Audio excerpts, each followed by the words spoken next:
Assalamualaikum warahmatullahi wabarakatuh. Perkenalkan, nama saya Salma dengan standbook B1B1222047 kelas A, Prodi Manajemen, Fakultas Ekonomi dan Bisnis, Universitas Halu Oleo. Tujuan saya membuat video ini untuk memaparkan materi yang berjudul Hukum Bisnis dari mata kuliah Pengantar Bisnis dengan dosen pengampu Profesor Dr. Nurwati SE MSI. Untuk mempersingkat waktu, baik saya mulai. Demikian banyaknya masalah yang muncul dalam dunia bisnis sehingga perlu diatur dalam suatu perangkat hukum yang disebut hukum bisnis. Masalah yang banyak ini makin bertambah dengan makin pesatnya perkembangan bisnis global. Jika tidak dibuat ketentuan-ketentuan hukum guna mengatasi bisnis global ini, maka perangkat hukum akan ketinggalan zaman. Rambu-rambu hukum, regulasi, degradasi perlu disusun dan sanksi-sanksi harus ditetapkan dan dilaksanakan secara konsekuen. Di samping bisnis global, maka bisnis dalam negeri pun sangat banyak yang diatur agar pertumbuhan bisnis, pertumbuhan ekonomi dapat diarahkan guna mencapai ketentraman dan kemakmuran masyarakat. Peralatan hukum berupa undang-undang, peraturan pemerintah, peraturan-peraturan yang diciptakan melalui dari pembentukan perusahaan, penanaman modal asing, atau penanaman modal dalam negeri, perizinan kegiatan-kegiatan bisnis mulai dari industri hulu sampai industri hilir. Dengan segala rantai kegiatan berupa produksi, distribusi, konsumsi, kerjasama, perjanjian, joint force, holding company, magri akuisisi, kontak. Banyak regulasi yang telah disusun dan dilaksanakan dalam dunia bisnis secara umum dapat dikemukakan sebagai berikut. Yang pertama, hak atas kekayaan intelektual. Hak atas kekayaan intelektual, hak intellectual property rights adalah hak yang dimiliki atau muncul dari kemampuan intelektual manusia. Hal ini adalah bentuk cipta atau kreativitas seseorang dalam bidang seni, industri, dan ilmu pengetahuan. Yang kedua itu hak cipta. Hak cipta ini adalah merupakan yang dalam Undang-Undang Hak Cipta UUHC Dalara Sentosa Sambering 2001-120 dinyatakan pada yang pertama pasal 2 butir 1. Pencipta adalah seseorang atau beberapa orang secara bersama-sama yang atas inspirasi lahir suatu ciptaan berdasarkan kemampuan, pemikiran, imajinasi, kecakapan, keterampilan, dan keahlian yang dituangkan dalam bentuk yang khas dan bersifat pribadi. Yang kedua, pasal 1 butir 3. Pemegang hak cipta adalah pencipta sebagai pemilik hak cipta atau orang yang menerima hak tersebut dan pencipta atau orang lebih lanjut hak dari orang tersebut di atas.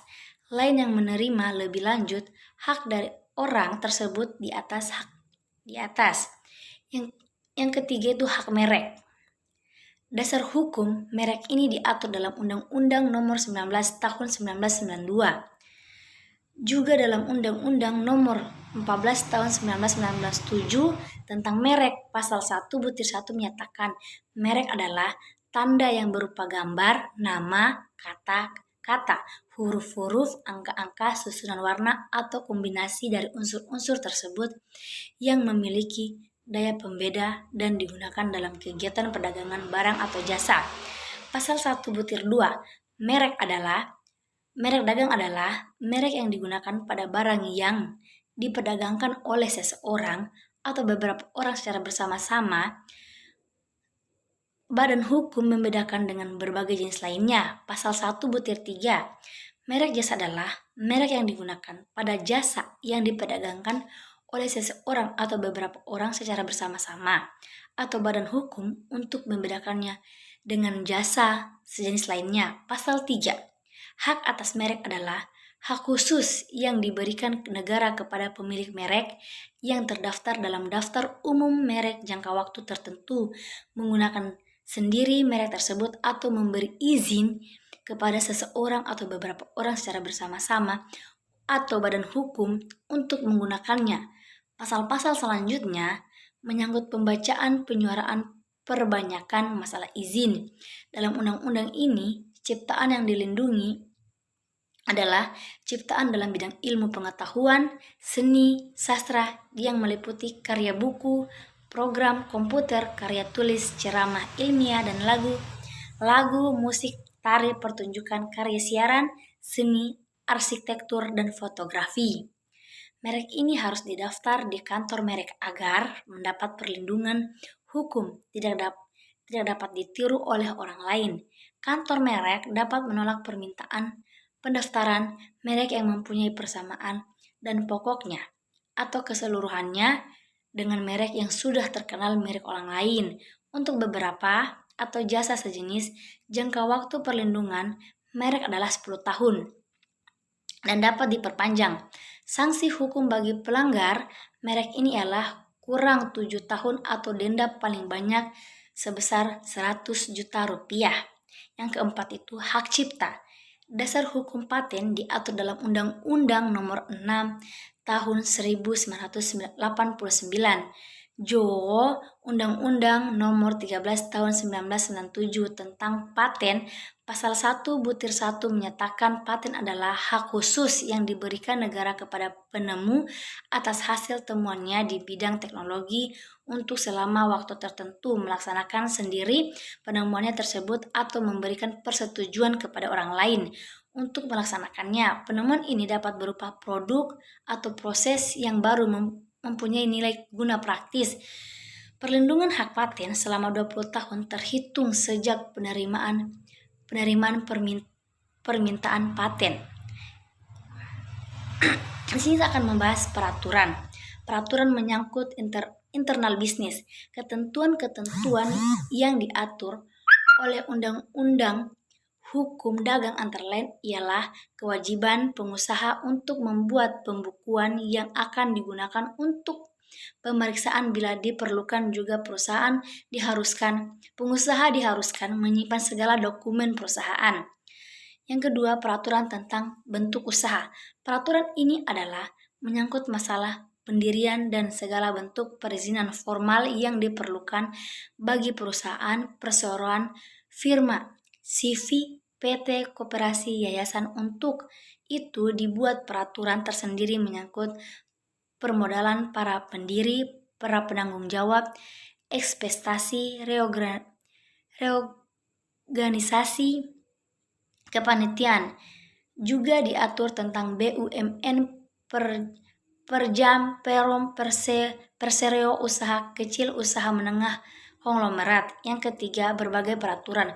Selanjutnya juga diatur mengenai para perantara yang bergerak dalam bisnis seperti agen, distributor, makaler, komisioner, para pialang efek di pasar bursa. Juga diatur masalah kontrak dagang dan berbagai dokumen menyangkut kebenaran proof of lading berupa surat-surat pengakuan barang, faktur asal barang ini, penundaan pembayaran, likuidasi, penerbitan saham baru, jaminan kredit, penagihan piutang negara, jaminan rahasia bank, transaksi asing perbankan dan lembaga keuangan lainnya, sampai eksekusi oleh pengadilan. Apakah perbedaan leasing dengan first-sing? Leasing adalah pemberian izin oleh seseorang milik mereka kepada orang lain untuk menggunakan mereknya bagi barang yang diproduksi oleh orang lain itu. First-sing adalah perjanjian lisensi disertai hak untuk menggunakan standar dan sistem eksploitasi barang atau jasa dari pihak pemilik lisensi kepada orang lain. Kedua, bentuk hak ini ada persamaan dan perbedaannya. Persamaannya ialah sama-sama memasarkan barang atau jasa dengan merek dari pihak lain. Kedua bentuk ini menyebabkan pengalihan teknologi dan know-how dari licensor atau feature ke lisensi atau versensi, namun hak atas merek dan patennya tidak berpindah. Perbedaannya ialah dalam versensi terdapat pengawasan pelaksanaan usaha, metode produksi, serta bahan baku produksi, sedangkan dalam licensing Yang terjadi hanyalah sekadar pemberian izin penggunaan merek, teknologi, dan know-how tanpa ada pengawasan terus-menerus atas usaha tersebut. Dalam listening, lebih banyak kebebasan dibandingkan dengan forcing dalam pelaksanaan di masyarakat. Banyak orang menyayangi forcing sebab tidak usah lagi mengadakan promosi, sebab ini biasanya usaha sudah terkenal seperti fast food, tidak perlu lagi mengadakan penelitian, tidak usah lagi mencari penyediaan bahan baku dan metode produksi lainnya. Permasalahan dalam bisnis modern. Permasalahan dalam bisnis modern, dengan adanya perkembangan teknologi yang semakin pesat, maka muncul pula berbagai permasalahan sebagai akibat teknologi canggih tersebut, antara lain adanya kelainan, penipuan, penyalahgunaan. Misalnya, perangkat teknologi penggunaan kredit card dapat menimbulkan berbagai masalah. Modus operasi penyalahgunaan kredit card ini sangat bervariasi. Permasalahan ini sangat mengganggu ketenangan para pedagang, pihak perbankan, pengelola, dan para penegak hukum. Kredit card diberikan oleh bank untuk memudahkan nasabah bank berbelanja tanpa membawa uang tunai. Ini adalah semacam kredit murah yang harus dibayar pada waktu yang telah ditetapkan pada saat pembuatan kartu kredit. Pemilik kartu bebas berbelanja sepanjang tidak melampaui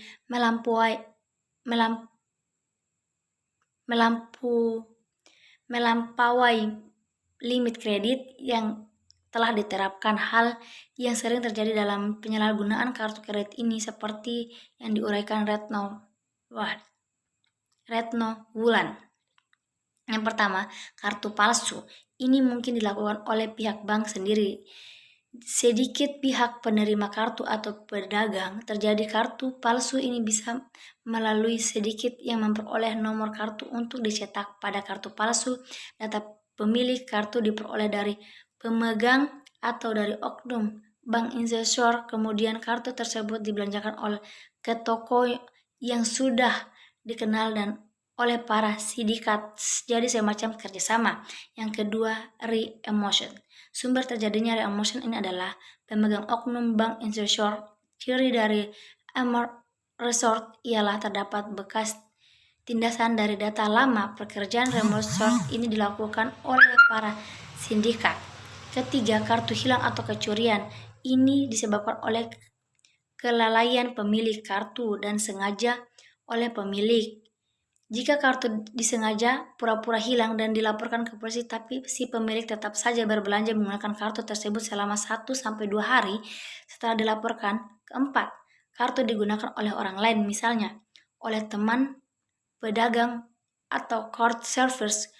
Card service adalah suatu biro jasa yang ditunjukkan oleh melakukan pengiriman kartu kredit kepada pemilik kartu untuk mengantisipasi segala bentuk kecurangan dalam penggunaan kartu kredit ini. Maka pihak bank telah mengintrodusir kartu dengan hologram dan market yang baik, tidak mudah ditiru, dilengkapi dengan pas foto terbaru yang sudah diprogram dalam komputer sehingga sedikit sulit mengganti pas foto tersebut. Namun sedikit penyalahgunaan kartu kredit dan kartu ATM bisa saja terjadi karena adanya kerjasama antar pihak pedagang, oknum bank, ataupun pemilik kartu sendiri.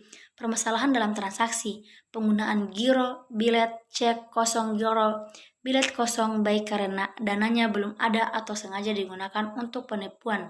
Dalam hal ini, penarikan giro atau cek kosong ada sanksi tegas yang diberlakukan oleh bank, yaitu dilakukan 3 kali berturut-turut dalam tempo 6 bulan. Maka nasabah bank tersebut diumumkan namanya dalam daftar hitam, tidak boleh lagi membuka rekening di bank dan rekeningnya ditutup. Dari segi hukum pidana, tindakan penggunaan cek dan giro kosong ini dapat dianggap sebagai penipuan. Ini diatur dalam pasal 39A KUHP pidana yang dengan sengaja membuat hutang-hutang yang dengan maksud untuk tidak membayar dan diancam dengan hukuman penjara selama 4 tahun. Masalah lain dalam bisnis ialah kredit macet. Penagihan kredit macet